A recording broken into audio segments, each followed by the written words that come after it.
नमस्कार मंडळी, मी शुभांगी। आज गणपती बाप्पा आलेले आहेत। गणपती बाप्पा मोरया। तर आज ना पदार्थ जे काही बनतील ते गणपती बाप्पांच्या आवडीचे बनतील, कारण की ते आलेले आहेत मामाच्या घरी। त्याच्यामुळे त्यांचे नखरे तर उचललेच पाहिजेत ना मामा मामीनं। तर त्याच्यामुळे मी आज गणपती बाप्पांना आवडणारे 2 पदार्थ बनवणार आहे। एक म्हणजे मोदक आणि दुसरा म्हणजे ही खपली गव्हाची खीर।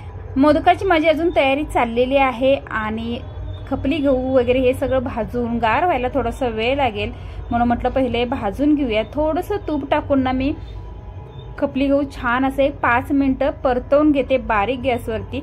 माझी ही तयारी चाललेली आहे आणि तोपर्यंत मिस्टर, गौरांग आणि भक्ती ही पूजेची तयारी बघतायत। खपली गहू छान भाजून झाले, गार झाले आणि त्याच्यानंतर आता वेळ आहे ते मिक्सरला बारीक करून घ्यायची।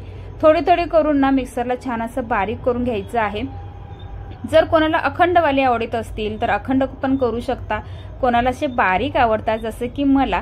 तर इकडे ना मी एकदम पण बारीक नाही एकदम पण मोठं नाही, असं मीडियम साईज मध्ये छान असं बारीक करून घेतलं, थोडं थोडं घालून। म्हणजे 2-3दा तरी मला असं घालावं लागलं। ते मी अर्धा किलो गहू घेतलेत, हे बघा अशा पद्धतीने मी बारीक करून घेतले। सगळे गहू असे रव्यासारखे वाटतायत ना, सुजीच्या रव्यासारखे ह्या पद्धतीनेच बारीक करून घेतलेत। आणि आता आपल्याला ह्याला शिजत घालायचे आहे, ते पण प्रमाणाच्या माध्यमातून तुम्हाला दाखवते कितीचं प्रमाण घेतलेलं आहे। तर ही एक वाटी आहे, बाउल आहे, त्याच्या पद्धतीनेच ना मी म्हणजे मला कसं होईल गूळ आणि बाकीचे जे आहे ना प्रमाण ते तुम्हाला योग्य दाखवता येईल, म्हणून ना मी इकडे 1 वाटीभर घेतले खपली गहू, त्याच्यामध्ये 1 तांब्याभर घातले पाणी।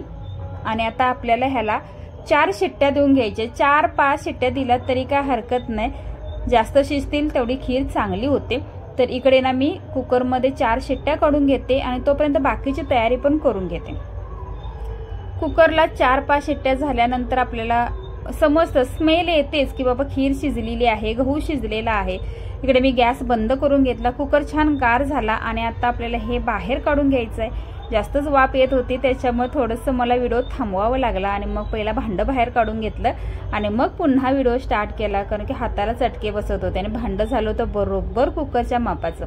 तर इकडे हे बघा आज 4 शिट्ट्या दिलेत मी, पण छान असं मऊ लुसलुशीत अशी खीर शिजलेली आहे। खीर म्हणण्यापेक्षा गहू शिजलेले आहेत। इकडे थोडंसं 1 चमचाभर ना तूप घातलं आणि 1 वाटी भरून ना जसं तुम्हाला आवडेल असं ड्रायफ्रूट तुम्ही घालू शकता, जे काही तुम्हाला आवडते ते।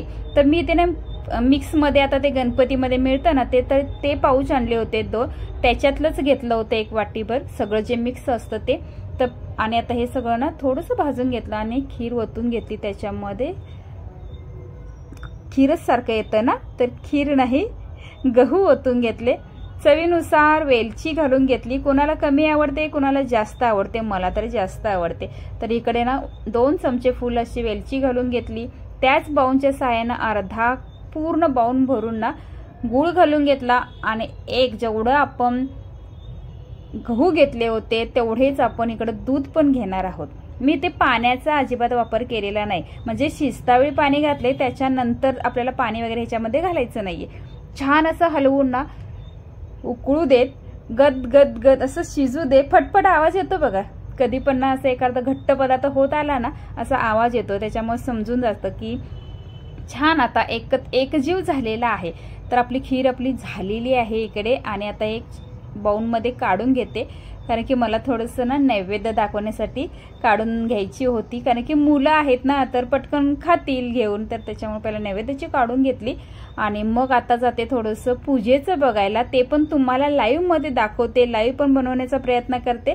तर त्याच्या अगोदर ही घ्या खीर। अशा पद्धतीने आपली खीर तयार झालेली आहे। कशी वाटली? मस्त ना?